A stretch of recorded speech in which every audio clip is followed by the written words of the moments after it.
Ya.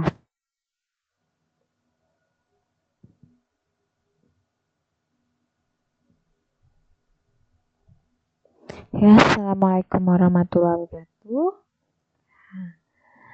Selamat datang di mata kuliah Teknik Penulisan Karya Ilmiah ya. Nah,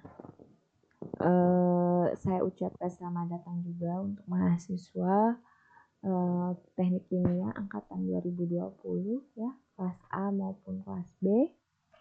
Saya buatkan video materi pertemuan pertama karena semua perkuliahan kita ya di pertemuan pertama tidak terrecord. Nah, jadi saya buat videonya ya.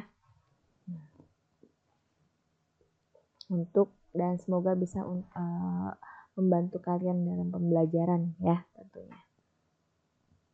Nah, dosen pengampu untuk mata kuliah teknik penulisan karya ilmiah itu ada Bu Desi ya dan saya sendiri ya. Nah ini pustaka ya, ya ini bisa jadikan referensi ya kalian untuk membaca ya. E-booknya bisa kalian cari di Google ya, kalian bisa masukkan kata kuncinya saja ya. Nah, lebih baik nanti kalian cetak ya, nggak bisa dibaca ya secara offline.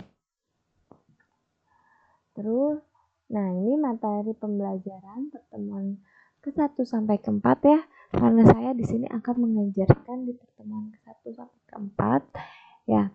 Nanti selanjutnya akan dilanjutkan oleh Bu Desi ya dari pertemuan ke-5 sampai pertemuan ke-16 ya. Nah, di pertemuan ke-1 sampai ke-4 ini materi yang akan dipelajari oleh kalian yang pertama hakikat tulisan ilmiah ya, definisinya apa ya, terus kebutuhan akan kebenaran, ruang lingkup, jenis-jenis karya ilmiah ya, karya tulis ilmiah itu apa. Nah, kemudian kerangka artikel ilmiah ya. Di sini penyusunan kerangka artikel ilmiah ya, penyusunan karya tulis, bagaimana kerangkanya ya, dari jenis-jenis karya tulis tersebut ya. Nah, terus dijelaskan tahapan proses penulisan karya ilmiah dari membangun pola pikir, persiapan untuk menulis dan merevisi pekerjaan ya, hasil dari kita menulis karya ilmiah ya. Nah, ini sub CPMK ya, CPMK itu capaian lulusannya untuk mata kuliah penulisan teknik penulisan ilmiah ini, karya ilmiah ini, yaitu mahasiswa dapat memahami urgensi mata kuliah dan dapat menjelaskan tentang hakikat tulisan ilmiah. Kemudian mahasiswa juga dapat memahami dan menjelaskan tentang kerangka artikel ilmiah ya. Nah, ini penilaiannya ya. Nanti ada tugas ya, pertemuan ke-1, ke-2, pertemuan ke-3 dan ke-4 ya. Nah, itu ada tugas ya di pertemuan ke-1 sampai ke-4. Nah, nanti Ibu kasih tugasnya. Nah, untuk ujiannya nanti ada di pertemuan ke-4 ya, berupa kuis ya. Nah, ini dengan penilaiannya nih. Tugas itu 10%, ujian itu 15% ya. Nah, ini makanya ya Ibu harap kalian maksimal ya ketika melakukan evaluasi ya dalam tugas maupun ujian. Oke. Nah, ini aturan perkuliahannya. Nah, ini aturan perkuliahannya itu khusus dengan Ibu ya. Nanti dengan Bu Desi ada aturan perkuliahan tersendiri ya. Nah, ini dengan Ibu. Nah, kalian yang pertama. Nah, kalian harus wajib mendownload semua video yang dikirimkan ya sebagai pembelajaran asinkron ya. Jadi wajib, jangan hanya meminta materi saja tapi ketika diberi kalian tidak pelajari lagi. Jangan seperti itu ya. Terus Kedua, kalian juga harus mengikuti kelas ya, kelas online. Ya, ini bisa dalam bentuk Google Meet atau Zoom ya. Nanti tergantung kondisi bagaimana pelaksanaannya ya. Nah, sementara kita akan gunakan mungkin kita akan gunakan Zoom FT ya. Bukan sementara ya. Mungkin kita akan gunakan Zoom FT untuk pembelajarannya. Nah, diharapkan ketika melakukan Zoom, kalian membuka video ya. Jadi videonya di close semua ya. Dan mute ya. Jadi suaranya di mute ya. Jangan ada yang enggak di mute, enggak ada suara-suara background ya, yang mengobrol atau apa di belakang ya. Seperti itu. Dan Ibu harap ketika pembelajaran di Google Meet itu 2 arah ya. Jadi nanti ada kalian bertanya dan menjawab pertanyaan seperti itu ya. Biar terasa seperti kelas offline gitu ya, meskipun tidak tetap muka secara langsung ya. Ya, meskipun pasti tidak tergantikan ya secara offline itu ya. Ya, karena kondisinya begini ya bagaimana lagi ya. Nah, yang ketiga mandiri dan patuh ya. Kalian belajar untuk berperilaku ya, bersikap mandiri ya. Jadi kalau ada apa-apa kalian coba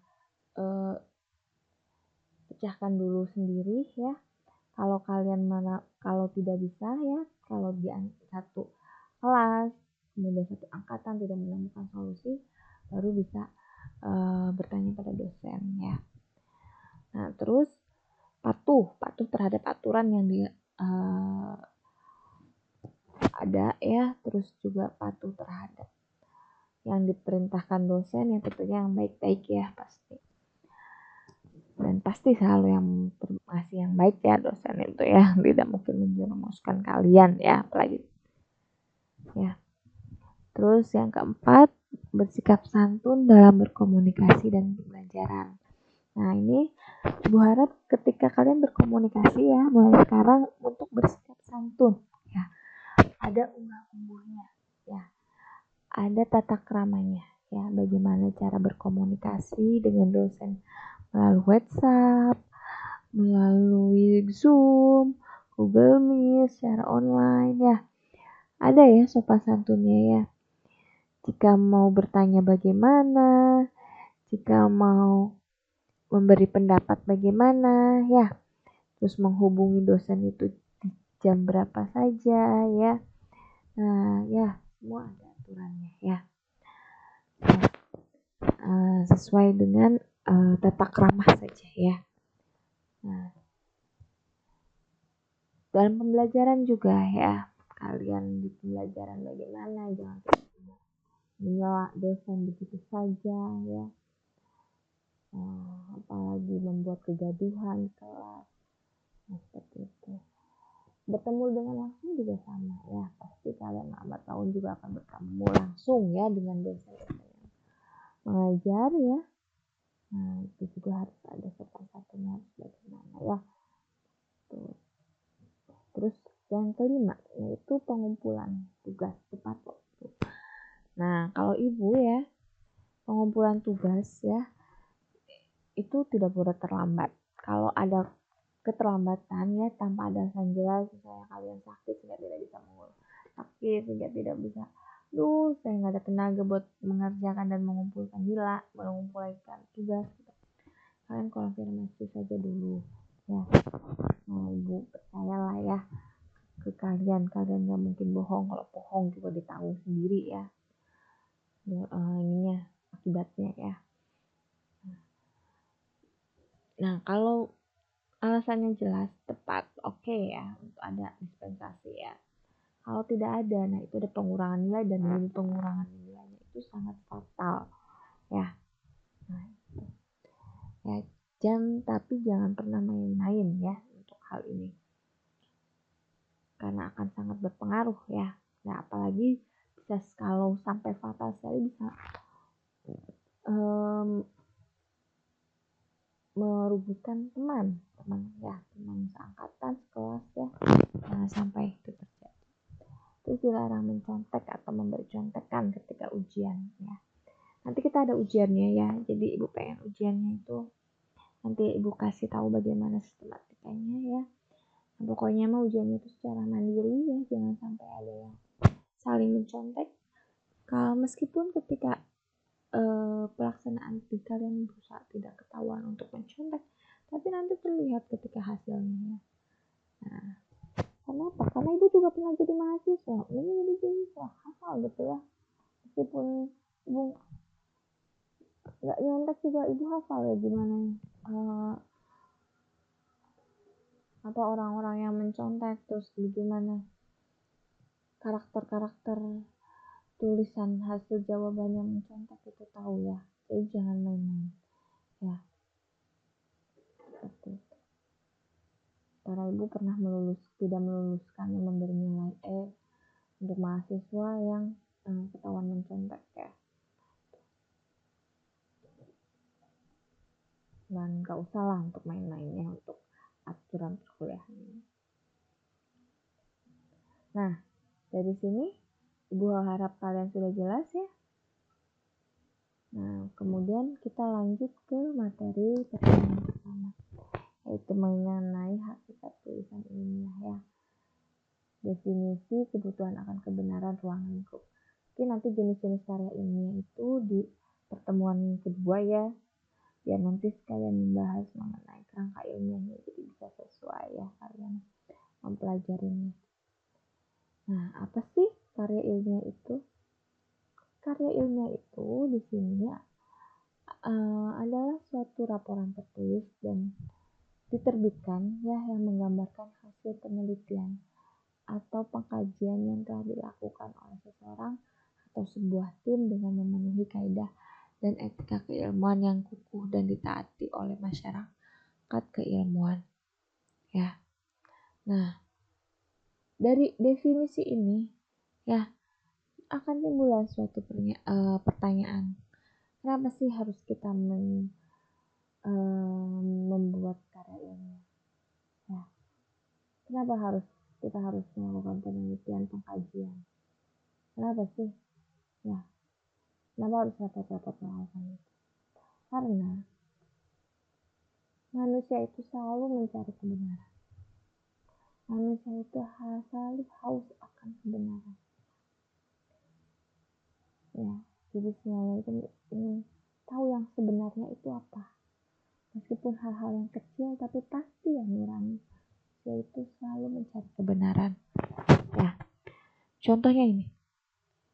Nah, ada seorang anak kecil ya, dia bertanya, ya dalam hatinya itu, Pak Guru itu bohong. Kemarin katanya 7 itu hasil dari 3 ditambah 4. Tapi kok sekarang 5 ditambah 7, 5 tambah 2 juga 7. Jadi yang benar yang mana? Nah, iya kalau saya itu benar dua-duanya. Tapi kan anak kecil ini kan dia tidak tahu mana sih, apa sih yang sebenarnya terjadi. Apa sih yang benar, mana yang benar. Nah, oleh karena itu ya, jika kalau ini adalah manusia ya, kita gitu ya. Nah, kalau ada sebuah, ini yang mana yang benar ya? Mana yang benar? Pasti akan mencari haus akan kebenaran ini apa sih? Akan mencari kebenaran itu yang mana? Akan melakukan penelitian, akan melakukan penyelidikan, pengkajian. Ya, seperti itu. Nah, coba kalian perhatikan gambar. Gambar yang pertama ini. Ini gambar apa? Ketika pembelajaran ini kalian tadi ya ada yang bikin. Ini pohon. Nah, ini gambar pohon, Bu. Ada daunnya. Ya. Terus ada tupai. Ya, ada 2 tupainya ya. Ya, di sini. Terus ada semut, nih kelihatan semut nih. Nah, terus dua teman kalian ada yang bilang katanya, ini gambar wajah, Bu. Ini matanya, ini alisnya, ini matanya, ini alisnya, ini bibirnya, ini hidungnya, Bu. Nah, ini rambutnya, Bu. Seperti itu. hiasan rambutnya. Nah, jadi benar yang mana? Ayo. Nah, ini juga. Ini gambar ini. Ini gambar apa sih? Wajahnya mana? Ini wajah dari depan. Ini wajahnya ketika dari depan. Apa ini wajahnya dia dari samping? Dari mana sudut pandang kita memandang? Ketika kita memandang dari sudut yang berbeda, akan menghasilkan kajian yang berbeda, perspektif yang berbeda, ya, pandangan yang berbeda tentunya. Ya, nah inilah ya, kita butuh pengkajian yang benar-benar harus benar ya, teliti ya, bagaimana yang sebenarnya terjadi dari pertanyaan-pertanyaan kita terhadap fenomena yang ada di alam. Ya. Nah, ini ada 2 jalan. Ya, banyak yang salah jalan, tapi merasa tenang karena banyak teman yang sama-sama salah. Tahu beranilah untuk menjadi benar walaupun sendirian. Jadi kadang kita, ini ada 2 jalan. Nah, jalan ini ternyata salah. Tapi banyak orang yang melalui jalan tersebut kita merasa tenang karena banyak temannya. Nah, maka ketika kita mengetahui jalan yang itu yang benar, maka beranilah ya untuk mengambil jalan yang benar tersebut. Ya, kalau jalan itu memang benar ya.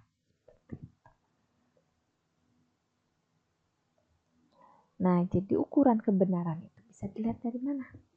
Yang pertama, itu logis.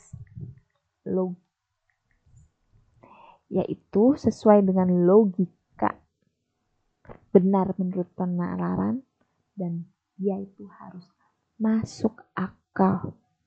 Ya. Jadi harus benar, teruji secara logikanya. Ya. Kemudian bersifat empiris. Ya. Berdasarkan pengalaman.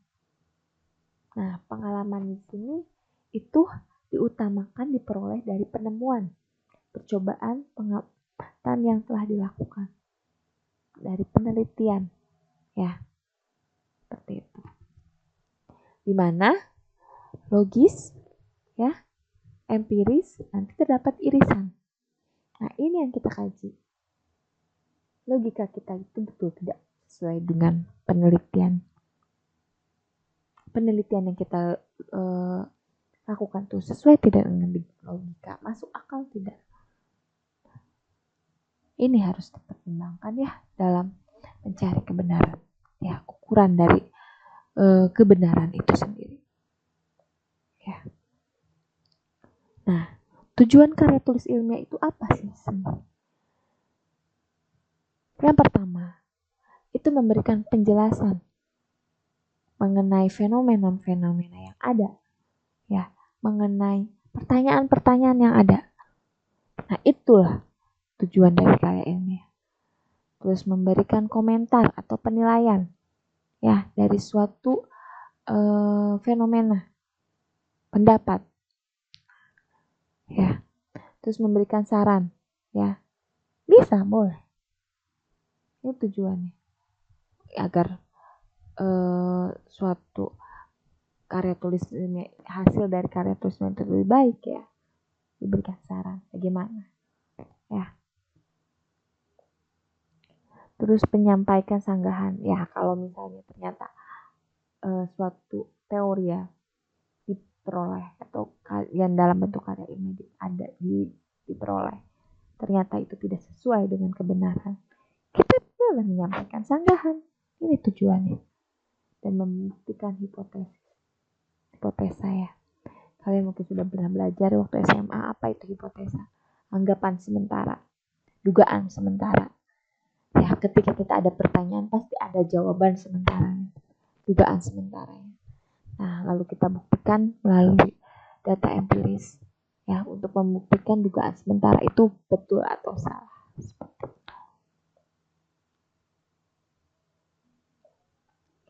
Nah, manfaat karya tulis ilmiah sendiri itu apa? Yang pertama, melatih untuk mengembangkan keterampilan membaca efektif. Nah, ketika kita membaca suatu karya ilmiah, nah di situ kita dilatih ya keterampilan membacanya. Bagaimana kita memahami suatu karya tulis ilmiah? Karena apa? Karya tulis ilmiah itu ditulis dengan bahasa yang resmi, ya, dan sesuai dan ilmu pengetahuannya itu mendalam. Nah, jadi itu sangat melatih kita untuk membaca efektif. Terus melatih untuk menggabungkan hasil bacaan dari berbagai sumber. Ya. Nah, ketika kita membaca suatu karya ilmiah, tentu kita juga akan membaca karya ilmiah yang lain ya. Apalagi misalnya kalian menemukan satu jurnal misalnya ya, dia membahas mengenai pengaruh A ya terhadap tanaman. Nah, kita juga pasti akan menemukan pertanyaan-pertanyaan di dalam jurnal tersebut ya. Nah, kalian juga mungkin akan membaca ya di hasil karya tulis ilmiah lainnya ya mengenai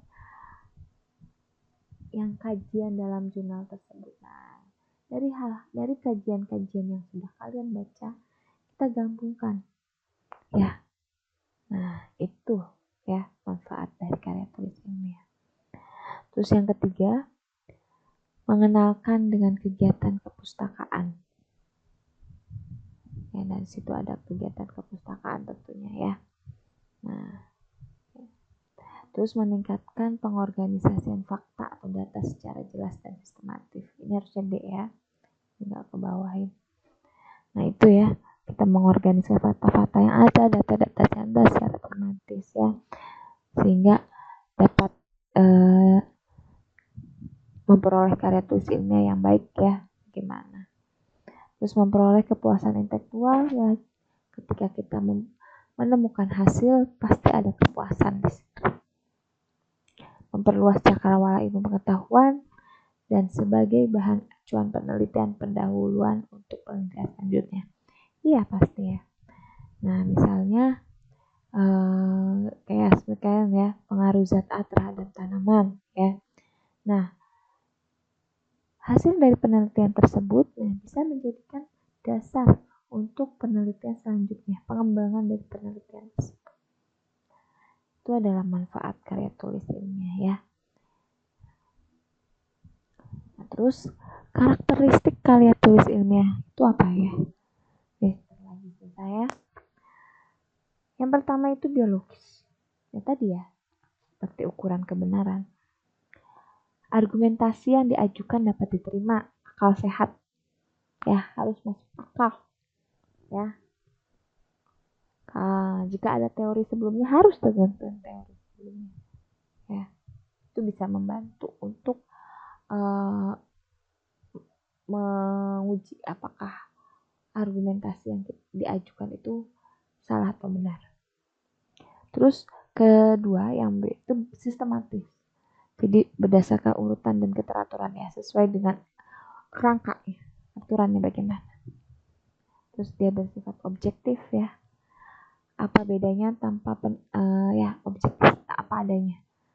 Gak ada bumbu, gak ada mecin ya. Jadi tanpa menambahkan atau mengurangi data dari fakta yang ada ya. Jadi jujur. Terus tuntas dan menyeluruh. Masalah yang dibahas secara lengkap dan menyeluruh hingga pembaca dapat memahami inti dari tulisan tersebut. Ya, nah itu ya. Harus tuntas, jangan membuat pertanyaan-pertanyaan ya yang mungkin bersifat ambigu dan menyesatkan. Seksama, berusaha menghindari diri dari berbagai kesalahan ya. Meskipun kadang tidak bisa terelakkan, tapi kita berusaha ya. Do my best ya, lakukan yang terbaik. Jelas. Maksud dari tulisan harus terungkap atau dapat dimengerti oleh pembaca. Bahasa harus ringkas dan padat. Bahasa yang tidak perlu dan tidak ada pemborosan kata. Ya. Nah, itu.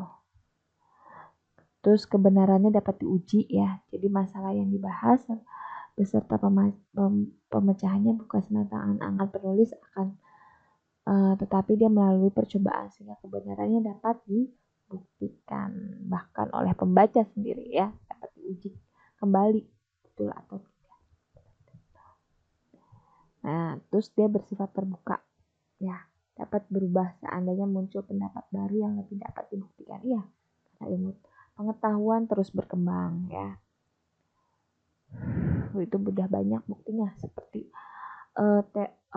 perkembangan teori atom ya, dari awalnya Democritus, Aristoteles, Dalton, ya Thomson, Rutherford, Bohr, sampai akhirnya sekarang mekanika kuantum ya, teori atom modern.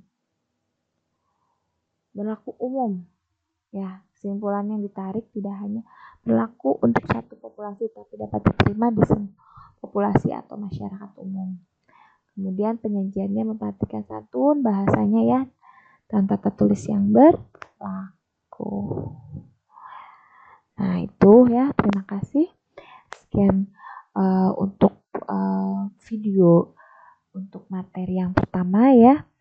Ya mungkin singkat saja karena tidak ada interaksi langsung dengan kalian. Ya jadi itu videonya ya. Semoga bisa membantu kalian dalam belajar ya. Assalamualaikum warahmatullahi wabarakatuh.